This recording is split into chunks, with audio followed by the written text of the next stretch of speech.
Is Russia trying to compensate for its battlefield failures with more domestic information manipulation? I'm Paul, U.S. Army combat veteran. It is November 18th, 2022. This is your daily Ukraine update, and let's talk about just what Russia is doing and failing to do.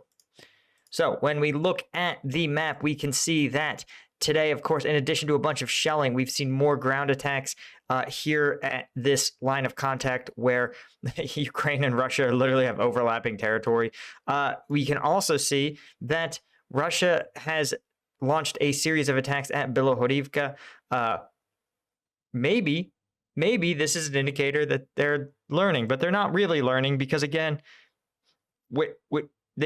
multiple attacks, one place.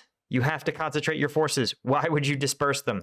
Right? Just more evidence that Russia still hasn't unified its command and control. But what's really interesting to me, what's exceptionally interesting about today, is that Russia has gone and actually publicly claimed control over Optine. Why is this interesting? It's because Optine is one of the few villages where Russia, again, has been able to make anything resembling progress. And while it's pretty rare that the Russian Ministry of Defense claims to have seized a town, it's also notable simply because this is an utterly tiny village comparatively. And you can see Ukrainian armed forces haven't acknowledged that they've lost it. So there's probably a belief that some level of Ukrainian resistance persists. That's probably why the map here has depicted it as, under majority Russian control. But it's very likely that this is still being contested. But what's interesting is we have to ask the meta question: why would Russia's Ministry of Defense bother touting this almost non-victory? I mean, it's honestly a bad look for Russia. I mean, you have to think, you lost Kherson, a major urban area. I mean, look at it. It's a major urban area. And you're going to tout your victory over this?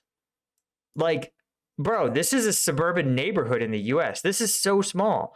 You could see the scale. It's literally hundreds of meters that you've seized.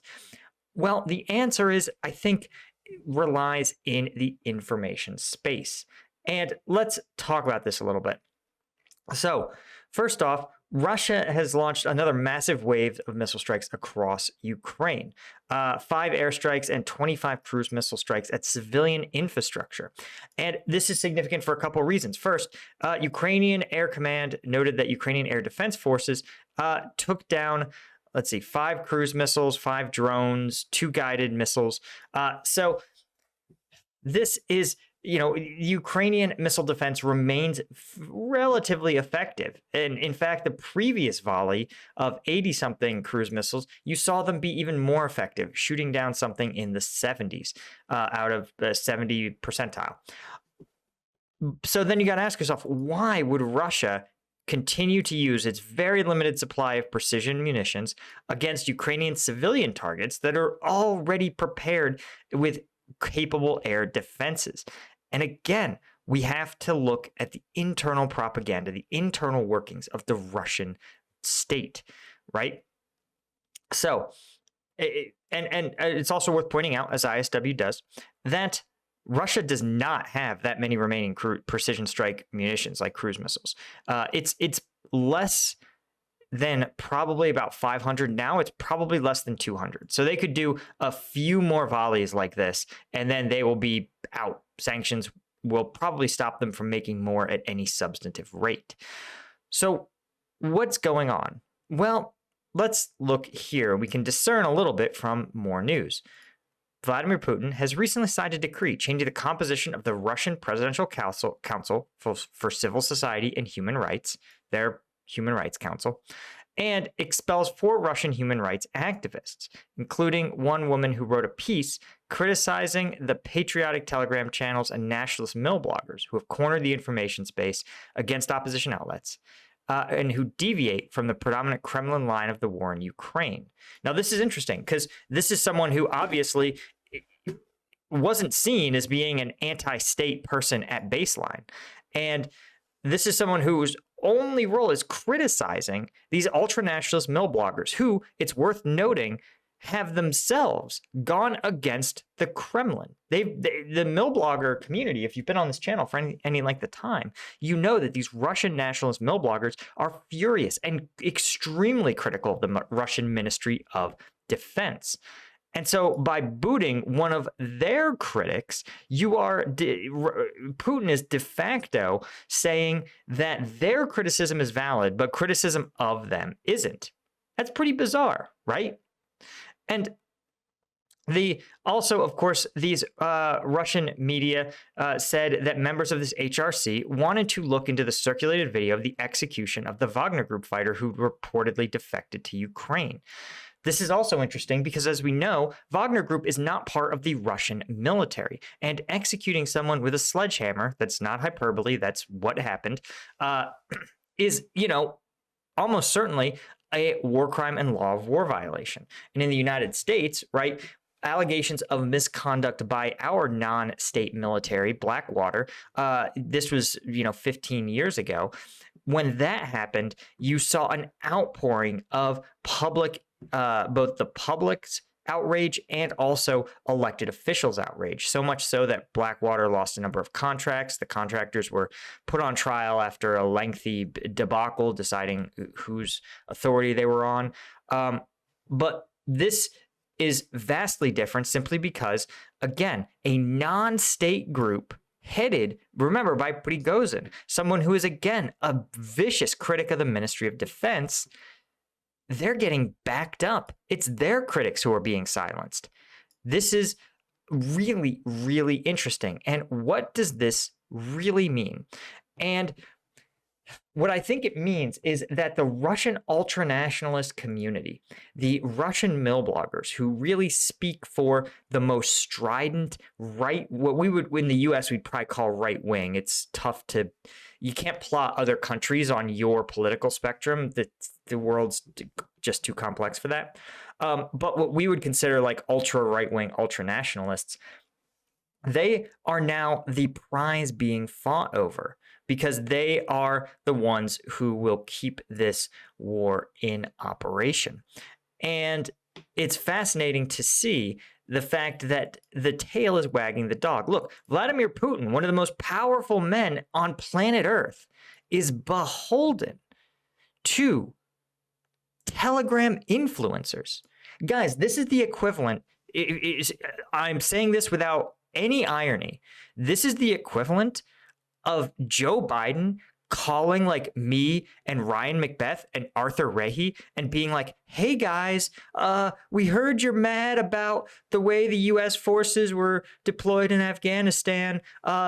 So we fired our press secretary who said you were wrong to criticize us. We're really sorry. Like, what? That's insanity. That's preposterousness. And it's one of the biggest problems that you have when you're an autocrat, is that right now, I think this is indicative of Putin and Prigozhin both fighting to control this group of hardcore pro-Russian influencers. That's really what they are. They're influencers.